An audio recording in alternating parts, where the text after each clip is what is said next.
ముఖ్యంగా ఈరోజు press meet పెట్టడానికి కారణం మీ అందరికి కూడా తెలియని విషయం కాదు. నన్ను జిల్లా ఇన్ఛార్జ్గా ఇప్పుడు ఎమ్మెల్సీ ఎలక్షన్లకు అనంతపురం జిల్లా ఇన్ఛార్జ్గా వేయడం జరిగింది. దాంట్లో చాలామంది గ్రాడ్యుయేట్స్ లాస్ట్ టైము ఆల్రెడీ మా ఓట్స్ ఉన్నాయి కదా అని ఓట్లు మేము మళ్ళీ అగైన్ చేయాల్సిన అవసరం లేదనుకోవడం, కొత్త వాళ్లకు మళ్ళా టార్గెట్ పెట్టి చేయించాలనే ఉద్దేశంతో జగన్ గారు పిలిపించి విధంగా కొంచెం మీరు అందరితో మాట్లాడి టచ్లో పోయి చేయండి అని చెప్పడం జరిగింది. ఆ రకంగా ఇన్ఛార్జీలతో కానీ ఎమ్మెల్యేలతో కానీ పార్టీ క్యాడర్తో కూడా వీలైనంత మందితో మాట్లాడడం జరిగింది. ఆ దిశగా మా వాళ్ళు కూడా చాలా ప్రయత్నాలు చేస్తున్నారు. కానీ ఈ ఎన్నికలు ఇప్పుడు ప్రజాస్వామ్యానికి ప్రజాస్వామికానికి జరుగుతున్న ఎన్నికలు ఇవి. ఈరోజు చంద్రబాబు నాయుడు గారు అప్రజాస్వామికంగా మన రాష్ట్రాన్ని పరిపాలిస్తున్నాడన్న విషయం మనందరికీ తెలుసు. మనం చంద్రబాబు నాయుడు గారికి ఏదో రకంగా ఇంటి ఇవ్వకుండా ఆయన అనుకున్నట్లు జరుపుతూ పోతే అసలు ఇది ఆంధ్రప్రదేశ్ అంటే నా సొంత ఇల్లు, నా సొంత ఆస్తి అని భావించే పరిస్థితులు చంద్రబాబు నాయుడు గారికి కానీ ఆయన పార్టీ వారికి కానీ కలిగే పరిస్థితి ఉంది. కాబట్టి ఈ మేధావులు ఎలక్షన్లో ఒక గుణపాఠం, ఒక తీర్పు ఇవ్వాల్సిన అవసరం ఎంతైనా ఉంది. కాబట్టి గ్రాడ్యుయేట్స్ అంతా ఆలోచన చేసి ఎట్టి పరిస్థితుల్లోనూ ఈసారి వైఎస్ఆర్ పార్టీ ప్రధాన ప్రతిపక్షమైన వైఎస్ఆర్ పార్టీ తరఫున గోపాల్ రెడ్డి గారు అంటే గతంలో ఎన్జిఓ నాయకుడిగా కూడా పనిచేయడం జరిగింది, చాలా అనుభవస్తుడు. రేపు పొద్దున కౌన్సిల్లో పోయినా మాట్లాడి వాళ్ళని ప్రశ్నించే అంత తెలివితేటలు, అంత మేధావితనం ఆయనకు ఉన్నాయి. కాబట్టి మనం గెలిపించాల్సిన బాధ్యత ఉందని ప్రతి ఎడ్యుకేటెడ్ ఆలోచన చేయాల్సిన అవసరం ఉందని చెప్పి తెలియజేస్తున్నా. చంద్రబాబు నాయుడు గారి ప్రభుత్వం అంటే కేవలం కార్పొరేట్ వాళ్ళతో పరిపాలించబడుతుంది అనేది మనం గమనిస్తూనే ఉన్నాం. ఎవరిని తీసుకున్నా దాంట్లో ఆల్మోస్ట్ వాళ్లే ఉంటారు. బ్యాంకుల్లో డబ్బులు విపరీతంగా తీసుకున్న వాళ్ళు, బ్యాంకులకు సరిగ్గా డబ్బులు కట్టుకోకున్న వాళ్ళు. మొన్న ఈ మధ్య కూడా కొంతమంది పేరు వచ్చింది, ఏదో నెల్లూరు జిల్లాకు సంబంధించిన వాళ్ళది, అలాగే గతంలో సెంట్రల్ మినిస్టర్ది, ఇంకా మిగిలిన మన ఆంధ్రప్రదేశ్లో మినిస్టర్లు చాలామంది ఈ కోవకే చెందిన వాళ్ళు. ఇప్పుడు మళ్ళా క్యాండిడేట్ అని జేకే రెడ్డి ఏమనుకుంటాను, కేసీ రెడ్డి ఏదో ఆయన మరి ఏం కల్పించాడో తెలియదు. కానీ నేను ఎప్పుడో పేపర్లో చదివితే ఆల్రెడీ నేనేదో 25,000 మందికి ప్రత్యక్షంగా ఉద్యోగాలు ఇస్తున్నాను, మళ్ళా ఇంకా పారిశ్రామికంగా డెవలప్ చేస్తానని చెప్పి చెప్పడం జరిగింది. కానీ వీళ్ళందరూ చంద్రబాబు నాయుడు గారు ఏ కాలేజీలో అయితే చదివారో ఆ కాలేజీ నుంచే చదివినట్లున్నారు. ఎందుకంటే అవాస్తవాలు అసలు అయిపోయినట్లు చెప్పే దాంట్లో, భ్రమలు కల్పించే దాంట్లో ముందుంటారనే దాంట్లో ఎలాంటి సంశయం లేదు. కాబట్టి ఎట్టి పరిస్థితుల్లో చంద్రబాబు నాయుడు గారి ఆలోచన విధానం కార్పొరేట్ సంస్థలను చేయడమే తప్ప నిజంగా పేదవాడికి కానీ మధ్యతరగతి కుటుంబీకులు కానీ ఆంధ్రప్రదేశ్ ఎలా ముందుకు తీసుకోవాలనే ఆలోచన, మంచి చేసే ఆలోచన ఆయనలో ఏ విధంగా లేదు. తెలుగుదేశం వారి ఆలోచన విధానం అంతా ఎప్పుడూ ప్రజలు, ప్రజానీకం పేదరికంతో ఇబ్బంది పడుతుంటే తప్ప మాకు సరెండర్ కారు అనేది వాళ్ళ ఆలోచన విధానం.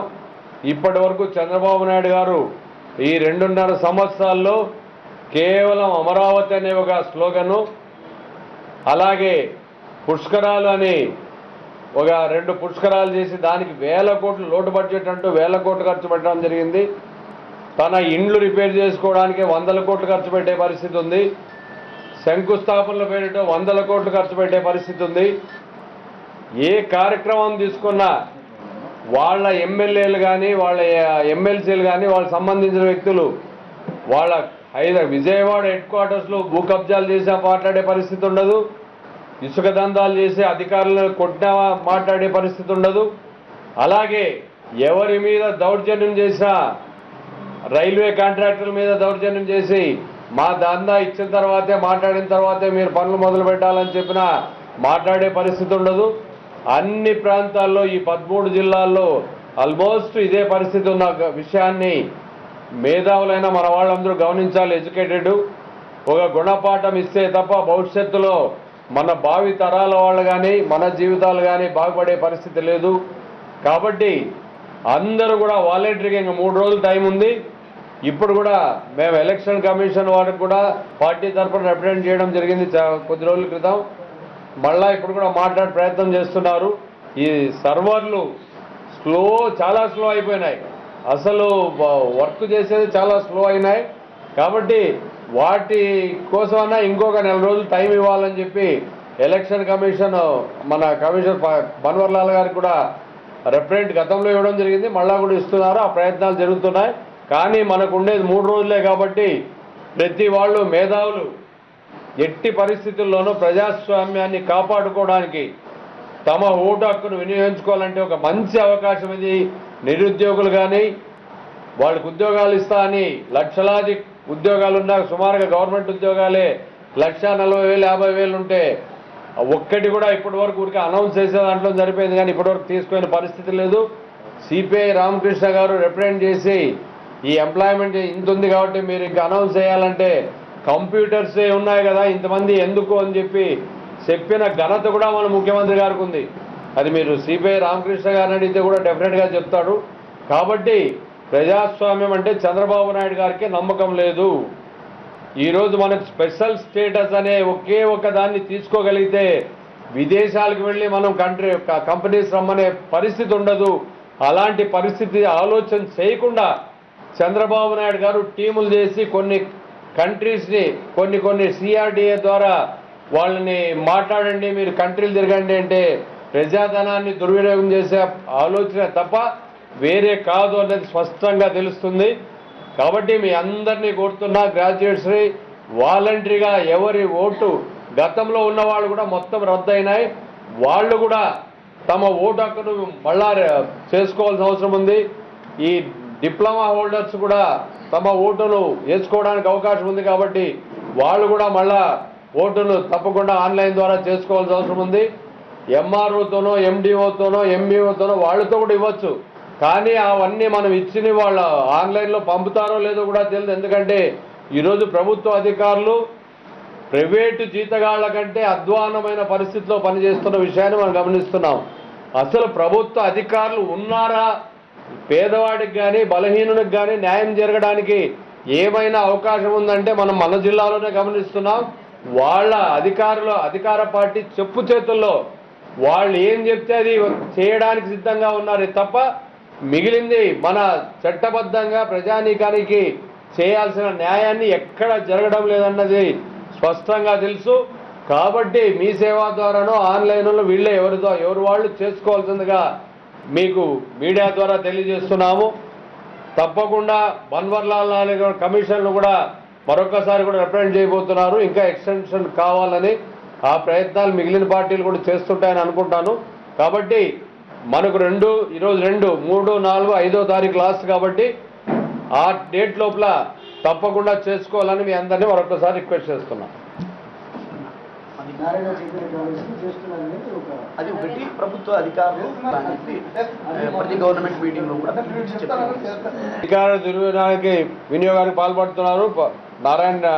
నారాయణ గారు కానీ కొంతమంది మంత్రులు కానీ ఎలాగైనా దీన్ని గెలుచుకోవాలని ఇప్పుడు కార్పొరేట్కు సంబంధించిన కేజే రెడ్డి గారిని తెచ్చిన ఆయన డబ్బులు కూడా ఇవ్వడానికి వెనకాడే పరిస్థితి లేదు. కాబట్టి అధికారుల మీద ఒత్తిడి తీసుకొచ్చి కొన్ని కాలేజీల్లో విపరీతంగా వాళ్ళ తల్లిదండ్రుల ద్వారానో ఇంకో రకంగానో ఫోర్స్ పెట్టి ఎవరైతే ఈ కార్పొరేట్ కాలేజీల్లో చేరింటారో ఆ కార్పొరేట్ కాలేజీలో చదివే స్టూడెంట్స్ ద్వారా వాళ్ళ తండ్రుల మీద ఫోర్స్ చేసి వాళ్ళని వీళ్ళ వైపుగా చేసే పరిస్థితి కూడా ఆలోచిస్తున్నారు. దయచేసి ఎవరు ఎన్ని ఎత్తుగడలు వేసినా ప్రజాస్వామ్యాన్ని కాపాడుకోవడానికి ఇది ఒక మంచి అవకాశము. కాబట్టి భవిష్యత్తులో చంద్రబాబు నాయుడు గారికి మనం ఒక హెచ్చరిక లాంటిది చేయాలంటే ఆ ప్రభుత్వానికి కానీ ఆ మంత్రులకు కానీ ఆ నాయకులకు కానీ మన అవకాశాన్ని సద్వినియోగం చేసుకుంటే తప్ప మనకు రెస్పెక్ట్ ఇచ్చే పరిస్థితి ఉండదు అనేది కూడా ప్రతి గ్రాడ్యుయేట్స్ మేధావులు గమనించాల్సిందిగా మీ అందరినీ కోరుతున్నాం.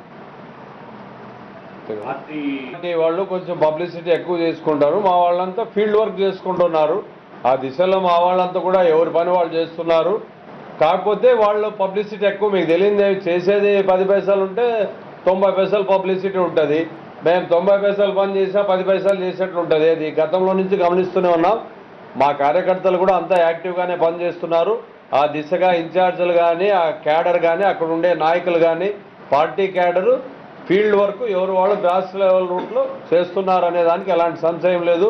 తప్పకుండా ఇంకా ఏమైనా మిగిలిపోయిన ఉంటే ఈ 3-4 రోజుల్లో మా కార్యకర్తలు ఒక ఛాలెంజ్గా తీసుకొని చేయబోతున్నారు అనేది కూడా తెలియజేస్తున్నాం. కాబట్టి దానికి తోడు ఈ సర్వర్లు స్లోగా ఇచ్చేసుకోవడం వల్ల కూడా టైం డిలే అవుతున్నది అనేది కూడా వాస్తవం.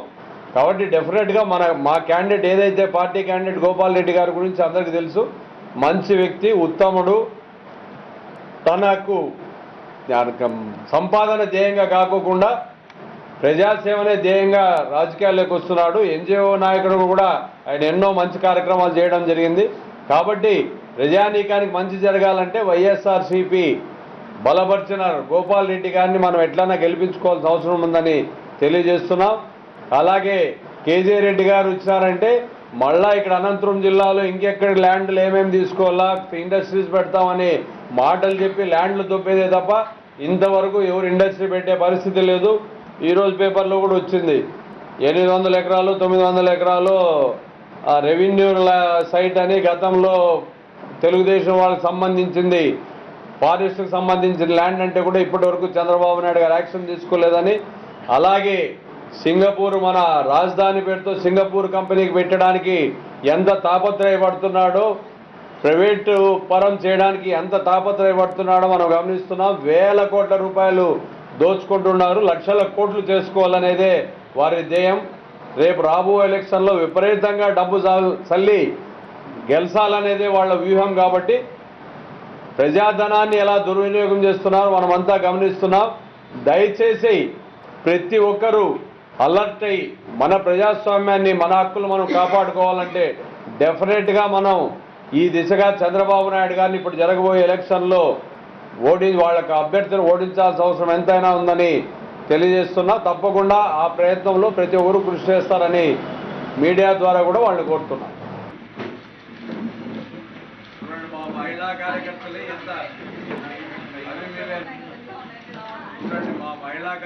ఎంత యాక్టివ్ ఉన్నారో చూడండి.